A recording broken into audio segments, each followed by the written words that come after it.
नमस्कार दोस्तों, एक बार पुनः आपका स्वागत है। आज हम हिंदी के कुछ प्रश्नों के साथ आपके सामने उपस्थित हुए हैं और हिंदी के प्रश्नों में है वाक्यांशों के लिए एक शब्द। ये सारे के सारे वाक्यांश आज नायिकाओं या स्त्री से संबंधित हैं और किस तरह से उनसे संबंधित अनेक प्रकार के शब्दों का प्रयोग उनकी अवस्थिति के अनुसार प्रयोग किया जाता है, उसको हम देखने वाले हैं।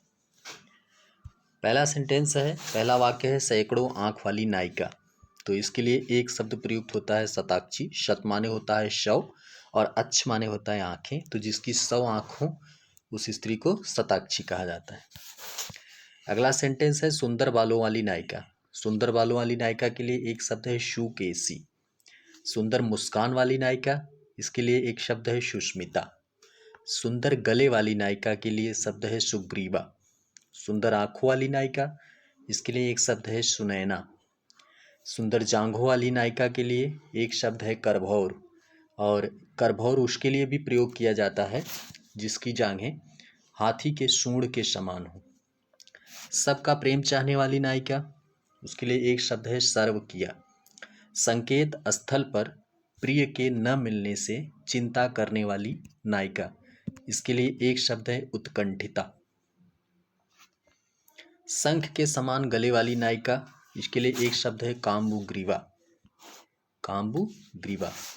वह स्त्री जो विद्वान हो, उसके लिए एक शब्द है विदुषी। वह स्त्री जिसके मूछ दाढ़ी निकली हो, उसको कहते हैं ऋषभी। वह स्त्री जिसका पति दूसरा विवाह कर ले, उसके लिए एक शब्द है अद्यूढ़ा या अध्यूढ़ा। वह स्त्री जिस पर स्वामी का प्रेम न हो, उसे दुर्भगा कहते हैं। वह लड़की जिसका विवाह होने को है, उसको वैवाहिकी कहते हैं। वह नायिका जो लुक छिपकर अपने प्रेमी से मिलने जाती है, उसके लिए एक शब्द है अभिसारिका। वह नायिका जो खुलेआम प्रेमी से मिलने जाती है, उसके लिए एक शब्द है सुसारिका। वह नायिका जो कृष्ण पक्ष में अपने प्रेमी से मिलने जाती है, उसे कृष्णाभिसारिका कहते हैं। वह नायिका जिसे अपने प्रिय का चिंतन और ध्यान करना ही अच्छा लगता हो, उसे रतिप्रीता कहते हैं। वह नायिका जिसे अपने पति का प्रेम मिला हो या मिलने वाला हो, उसे सुभगा कहते हैं। वह नायिका जिसका पति विदेश जाने वाला हो, उसके लिए प्रवत्य पतिका एक शब्द का प्रयोग किया जाता है, प्रवत्य पतिका। वह नायिका जिसका पति परदेश से लौटा हो, उसके लिए एक शब्द है आगत पतिका। वह नायिका जिसका पति परदेश से आने वाला हो, आगमिष्यति पतिका। आगमिष्यति पतिका।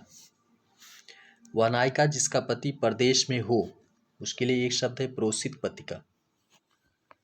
12 से 14 वर्ष के बीच की नायिका को किशोरी कहा जाता है। 12 वर्ष से कम उम्र की नायिका कुमारी कही जाती है और बच्चा जनने वाली स्त्री को प्रसूता कहा जाता है। प्रिय वचन बोलने वाली को प्रियंवदा कहा जाता है। विधवा नायिका जो किसी अन्य पुरुष से विवाह करे, उसके लिए एक शब्द है पुनर्भू। पर पुरुष से प्रेम करने वाली विवाहिता के लिए एक शब्द है परकीया। पति या नायक का अपमान कर फिर पीछे पछताने वाली नायिका के लिए एक शब्द है कलहांतरिता। पति परायण स्त्री को पतिव्रता कहा जाता है। पति के द्वारा छोड़ दी गई स्त्री को परित्यक्ता कहते हैं। पतली कमर वाली नायिका को तन्वी कहते हैं। तन्वी शब्द तृण से बना है और जिसकी अन्वी या कमर तृण के समान मतलब पतली हो, उसे तन्वी कहा जाता है।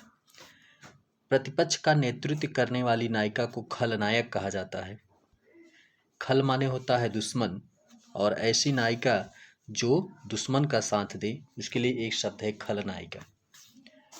दुष्चारिणी स्त्री को उल्टा कहा जाता है। दिन के समय अपने प्रिय से मिलने वाली नायिका को दिवाभिसारिका कहा जाता है। 10 साल की कुमारी को कन्या कहा जाता है। घुंघराले बाली वाली नायिका को काकुली कहा जाता है। घने बाले वाली नायिका को अलका कहा जाता है। चंचल आंखों वाली नायिका के लिए एक शब्द लोलाक्षिका है।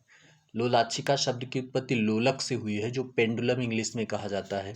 जिसकी आंखें स्थिर न हो, चंचल हो, एक जगह टिके न, उसे लोलाक्षिका कहा जाता है।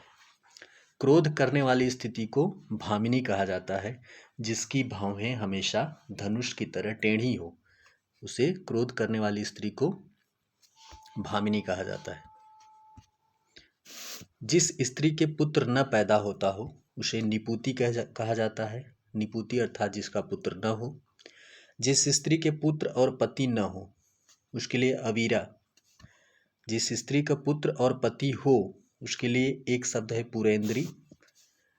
जिस स्त्री के एक संतान होने के बाद फिर संतान न हो उसे काकबंध्या कहा जाता है। जिस स्त्री का पति दूसरा विवाह कर ले उसे अध्यूढ़ा कहते हैं। जिस स्त्री का पति जीवित हो उसे सधवा अथवा सौभाग्यवती कहते हैं। जिस स्त्री का पति जीवित न हो उसे विधवा कहते हैं। हाल ही में ब्याही स्त्री के लिए एक शब्द है नवोढ़ा। हाल ही में ब्याही स्त्री के लिए एक शब्द है नवोढ़ा। हाथी की तरह चलने वाली स्त्री को गजगामिनी कहते हैं। गज माने होता है हाथी और गामिनी माने उसकी तरह गमन करने वाला। हंस के समान गति या हंस की तरह चलने वाली स्त्री को हंसगामिनी या हंस चालिनी कहते हैं। स्त्री जिसकी आंखें मीन के समान हो उसे मीनाक्षी कहते हैं। मीन माने होता है मछली, अक्षी माने होता है आंख। 16 से 18 वर्ष के बीच की नायिका को मुग्धा कहा जाता है और 16 वर्ष की नायिका को षोडशी कहा जाता है।